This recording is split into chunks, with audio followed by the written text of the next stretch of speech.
Hi friends, welcome to Vinod Kumar Royals Ongolu Cows Breeding Farm friends.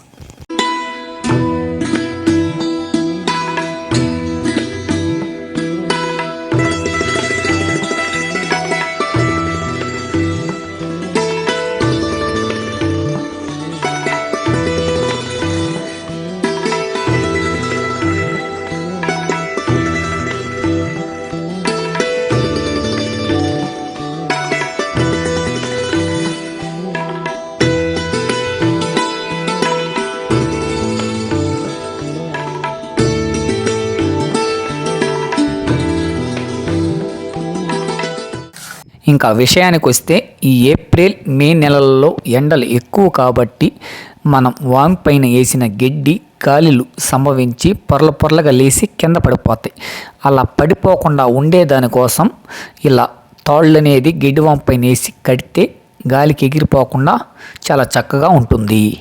ముందుగా ఇలాంటి కర్రల్ని మనం కొట్టుకొని వచ్చి దాన్ని కొసల కూసుగా ఇలా కత్తితో రౌండ్గా కూసుగా జూకోవాలి. ఇలా కర్రల్ని కూసుగా రౌండ్గా జూకున్న వల్ల వాములోకి మనం పెట్టి దూరిస్తే వెళ్ళిపోయేదానికి ఎక్కువ ఆస్కారం ఉంటుంది. అలా పెట్టిన కర్రల్ని ఈ విధంగా సమిట్ లేని వాళ్ళు గొడ్డలు తీసుకొని కానీ కొట్టినట్లయితే ముందుగా మనం కూసుగా ఉన్నాం కాబట్టి వాములోకి చాలా చక్కగా వెళ్ళిపోతుంది. అప్పుడు ఇలాంటి రౌండ్ ప్లాస్టిక్ ఉండలు మన బజార్ సెంటర్లో అమ్ముతుంటారు. ఒక 2 ఉండలు కానీ తెచ్చి మన ఇంట్లో కానీ పెట్టుకుంటే అది ప్లాస్టిక్ తాడు అనమాట. ఇలా మిచ్చిని వేసుకొని మిచ్చిని మీద సహాయంతో అవతల నుంచి అవతలకి వేసి దాన్ని తాడు వస్తుంది కదా, మనకి ఎంతవరకు కావాలో అంతవరకు ఉండించుకొని కొర కట్ చేసేసుకొని కింద ఒక మనిషి ఆల్రెడీ ఉంటారు. దాన్ని బాగా టైట్గా లాగ్గాని బిగించినట్లయితే పైన వాము అనేది కొంచెం ఆ తాడు సపోర్ట్తో కింద బిగించుకుంటుంది. ఈ విధంగా గట్టిగా లాగి బిగించిన వల్ల గాలులు సంభవించినప్పుడు గడ్డి ఎగిరిపోకుండా ఉండేదానికి ఎక్కువ ఆస్కారం ఉంటుంది. నాకు గడ్డి వాము వేసే వాళ్ళకి ఎండ సమయంలో నేను థమ్సప్ ప్రతిరోజు ఇస్తూనే ఉంటాను. అవి ఇచ్చిన వల్ల వాళ్ళకి ఎండ నుంచి ఉపశమనం కలుగుతుంది. మేమందరం కలిసి ఈ మిచ్చిన సహాయంతో అవతల నుంచి అవతలకి తాళ్ళు గట్టిగా కట్టాము. నాకు ప్రతి సంవత్సరం ఇక్కడ కనిపిస్తున్న మనుషులు వాళ్ళందరూ వచ్చి గిడ్డివాముని ఎంతో చక్కగా వేస్తూ ఉంటారు.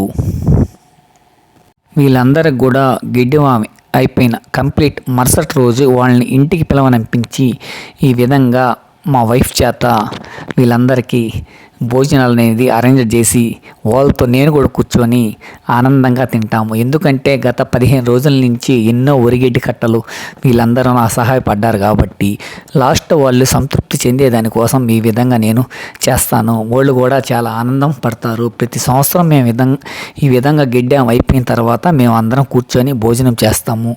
మాకు చాలా ఆనందంగా ఉంటుంది ఈ విందు. వాళ్ళు వేసిన వామిని మీరు ఒక్కసారి గమనించినట్లయితే ఈ విధంగా 2 మిర్చిన్లు జంటగట్టి మోపులన్నీ పైకి వెళ్ళి పైన కూసుగా వచ్చేటట్టు, అప్పుడు వాన పడినా కూడా వానీళ్ళు ఆ పక్క ఈ పక్క జారిపోతాయి అన్నమాట. ఈ విధంగా తాళ్ళు వేసి బిగించిన వల్ల 3 జాన్లకు బిగించిన వల్ల ఎంత ఈదురు గాలులు వచ్చినా కూడా ఎక్కువ గాలులు వచ్చినా కూడా పైన గడ్డి పొర అనేది ఒక్కడు కూడా లేసి కింద పడదు.